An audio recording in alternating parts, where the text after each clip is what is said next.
So I work 8 days out the month, 2 days a week. I am married. I have 2 kids. My husband works too. Okay. Now, we make a decent income. It's not crazy work. You know, it ain't crazy work. But we make a decent income. We are able to save. We're able to live comfortable in the position that we're in right now. A big reason as to why that is because we have low overhead. Our housing is low. We don't have car payments. We don't have to pay for childcare. We spend a decent amount on food. I feel like everybody spends a lot of money on food. We do buy certain stuff for ourselves here and there, but we just have low overhead, right? I believe if you don't want to be working yourself to the bone, one of the best ways to navigate life is to live below your means. One of the reasons why we haven't bought a house yet is because a big reason is, like, I don't want to be house poor. We don't want to be house poor. We want to be able to have savings when we get into the house and keep savings when we get into the house. Be able to still save consistently. Be able to have money towards repairs and maintenance, and still have money to go towards vacations and just living our lives and being able to send our kids to summer camp, and to pay for things like my daughter's braces and all this other random stuff that comes up in life, right? In order to do that, you have to live below your means. And in the housing market we're in right now, it's just like, it's not worth it. We best just stay where we at right now until we get to the next level. And I'm okay with that. I'm okay with taking my time to get to the next level in my life. But I do think for some people, and even me in my past, when you live above your means, you have to do the work in order to just pay like the bare minimum. And if you can get yourself to the point where maybe you don't have a car note, you pay your car note off, or maybe get to the point where you don't have any credit card debt, you pay off all your credit card debt, so you're not running to pay off of it. You get to the point where you may not have to pay student loans, you pay off your student loan debts. Like, get yourself to a point where your monthly expenses are low. Get yourself to that point. I know that a lot of things are expensive. Childcare is very expensive. Cars, even used cars, even old clunkers are expensive. Repairs are expensive. We had to go get a key fob for our car because when we bought it, it was only one key fob. I don't know why we didn't negotiate, get another key fob, but I digress. The key fob itself was $350. I'm like, what? Just for a key fob? Like, $350 for a key fob? Like, god dang. I could do with $350. I could make $350 work in my life right now, okay? But I digress. Stuff like that, like, things are pricey, you all. Things add up. And if you can just lower your expenses. I know we work hard, we want to buy certain things, you want to live a certain lifestyle, but lower your overhead, y'all. Housing is one of the top expenses. It's usually the biggest line item for a lot of people. Cars are next. Pay down your car note. Pay towards that principal and pay it down. Give yourself a goal. Whatever extra shift you work, put it towards that car. Put it towards the principal payment. Make a principal payment.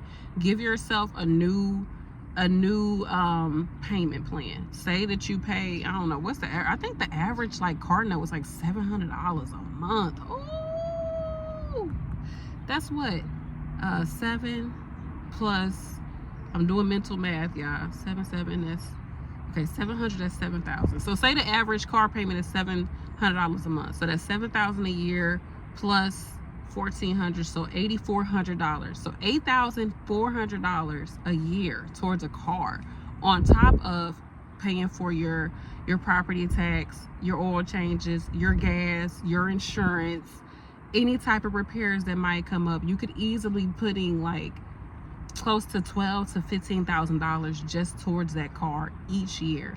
Break that down into how many months of work it takes for you to be able to pay for that car. That could be 3 months for you. That could be 4 months of work for you.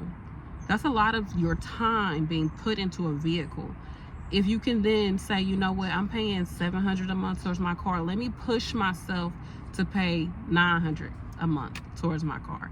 Let me just say I'm going to pay an additional $300 a month towards this car to try to knock this stuff down. Let that be your minimum payment that you put towards it. Pay the $700 and then put $300 right towards the principal. Just don't make an extra payment, because they're just gonna push it. They're gonna just take it off the next month. That's where you make a mistake. A lot of people make a mistake.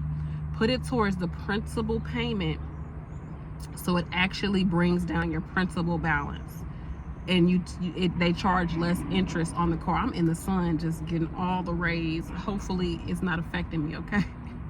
In a good way. I'll take the good energy of the sun right now.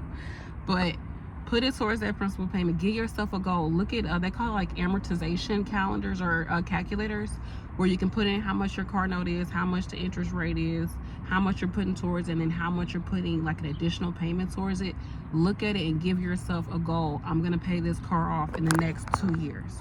I'm gonna pay this car off this year. I know a lot of y'all can do it. Now I know some of us are fighting for our life just to pay the bare minimum of our bills. Trust me, I have been there. I've been there. It's been times where I was late on some payment. I was behind.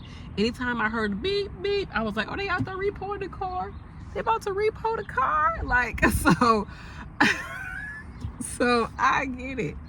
But once I got my mind right, it was like, we gonna pay off this car. We paid off our car in 18 months. Paid off a car in 18 months. The car was only like 3 years old. Paid that bad boy off in 18 months. We went from not even being able to really make our car payments to the next time we got a car, we paid it off in 18 months. Thank you God, thank you. We was able to do it because we set our mind towards it. That was a lot of money in 1 year we put towards that car.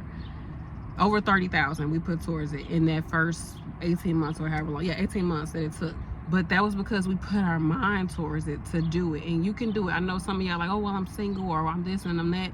Look at your money. Start to pay attention to your budget. Like, not just say, oh, this is my budget, but really every single week when I get paid, I sit down and I look at what our money is looking like. I look at it. Now, I'm not a huge stickler. Like I said, food, I'm still working on this food budget. Food is it fluctuates so much, and sometimes I just be buying stuff. I just be buying it. The women be shopping. I just be out here buying food for whatever reason. And I be like, why did I buy this?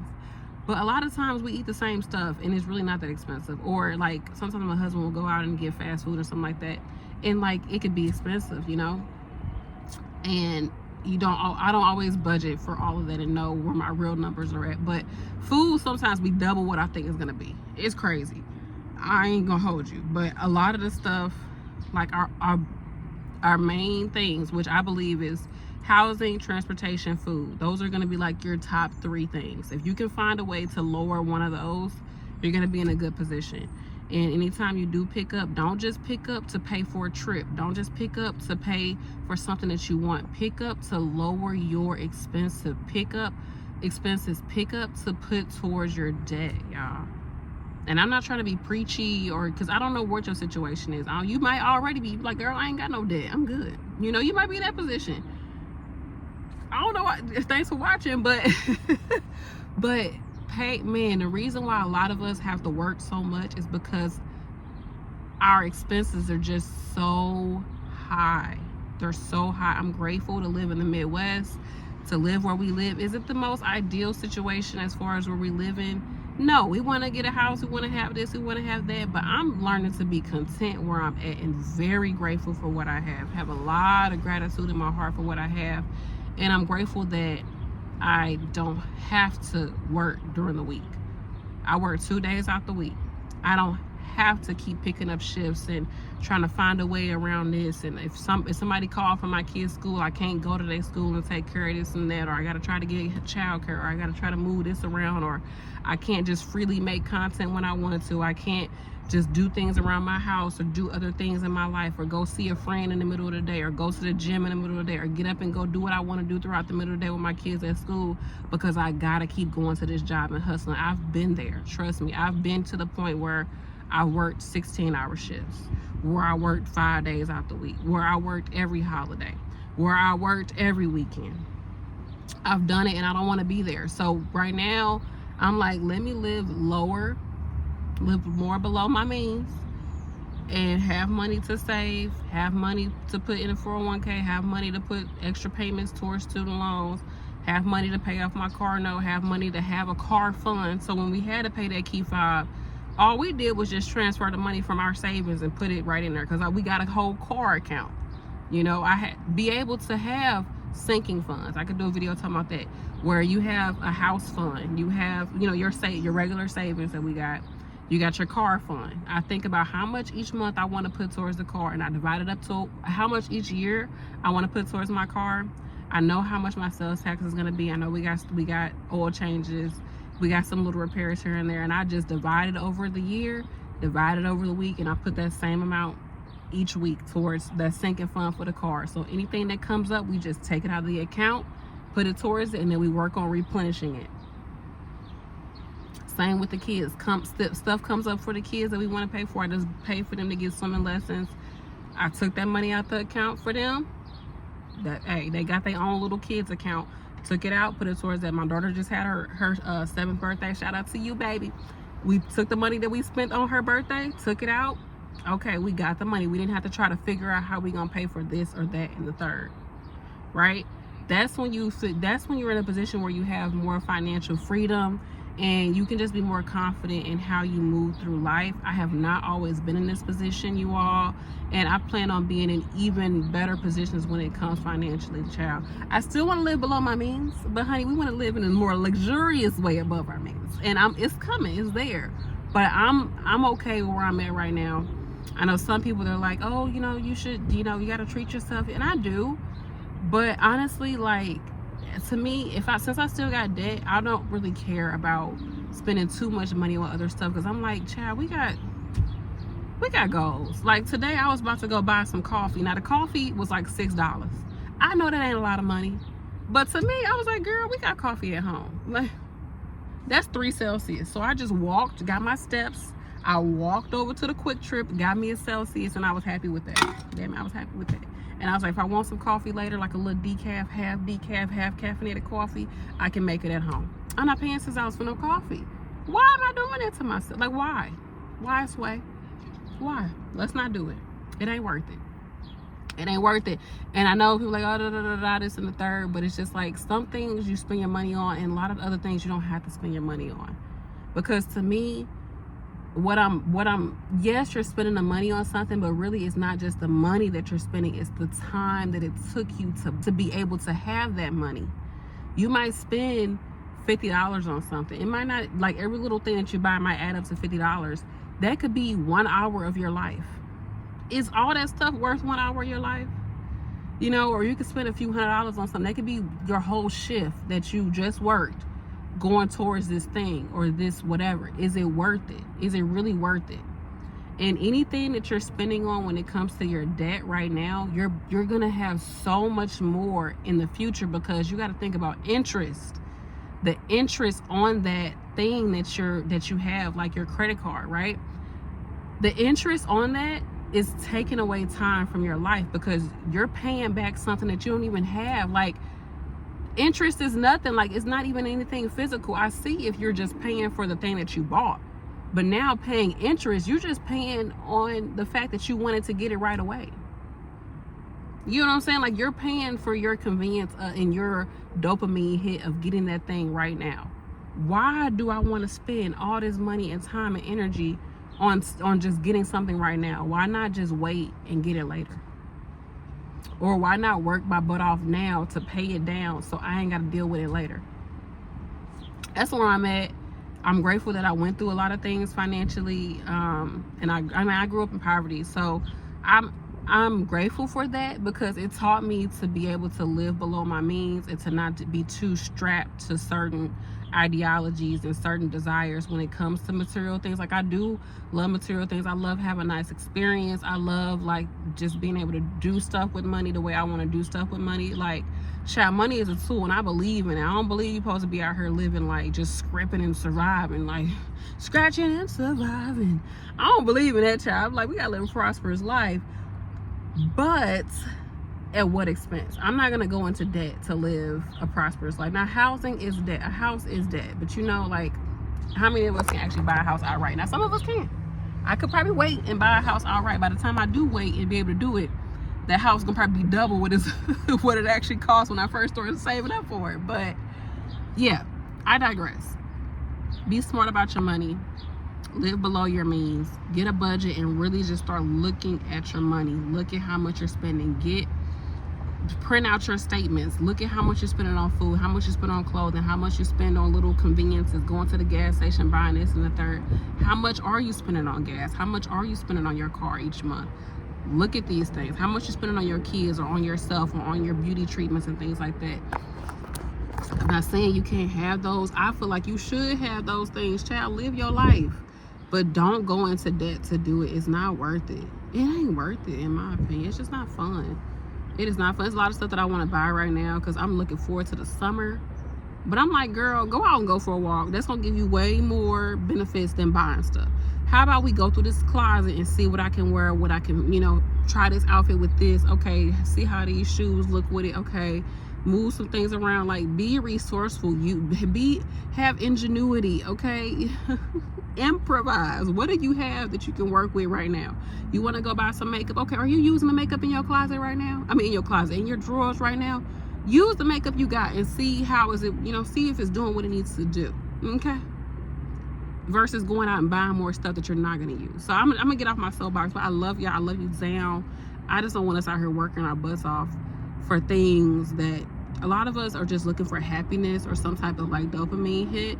And I do believe that we can't really always get it through material things. A lot of us really need to just get it out of ourselves, doing things for ourselves. And also, like for me, I get a lot out of working out, getting my steps in, doing content like this. This is free for me to do. It just takes up my time.